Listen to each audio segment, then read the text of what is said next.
Hi, it's me, Katwini. Alam kong hindi pa ako kilala ng karamihan, pero tara, samahan niyo po ako sa kaganapan ng aking buhay.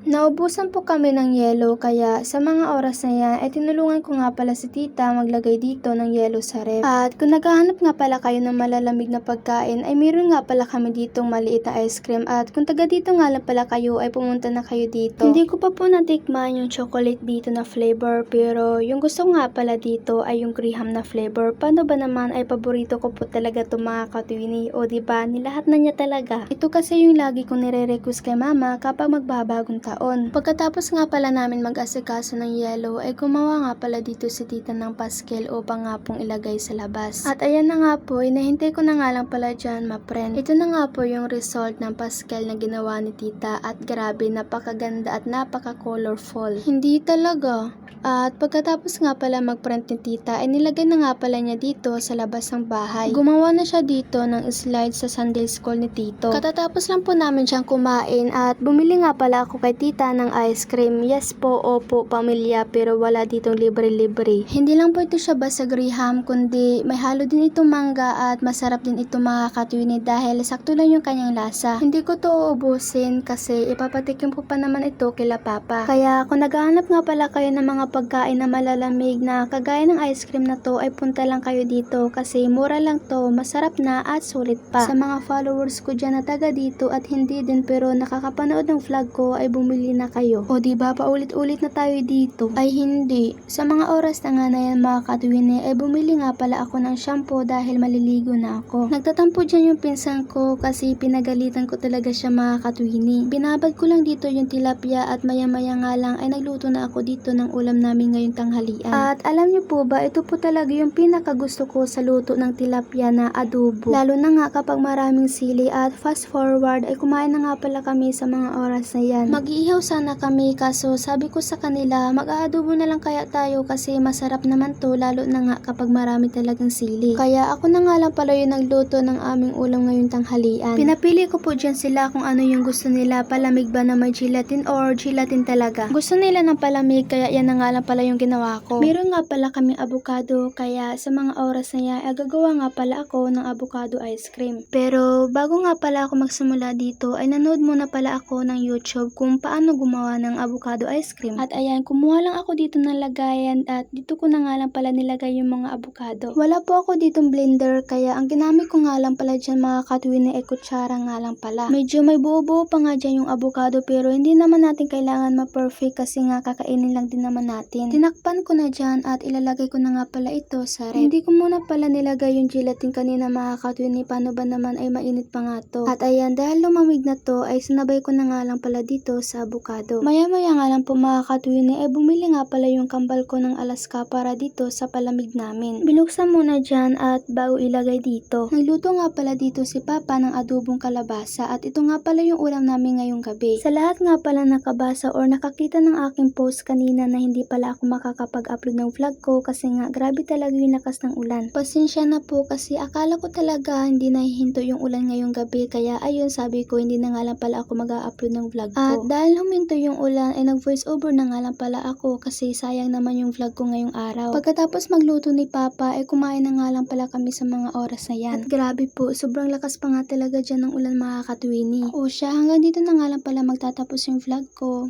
Kumain na rin po kayo. Salamat sa panonood. See you in my next vlog. Bye-bye!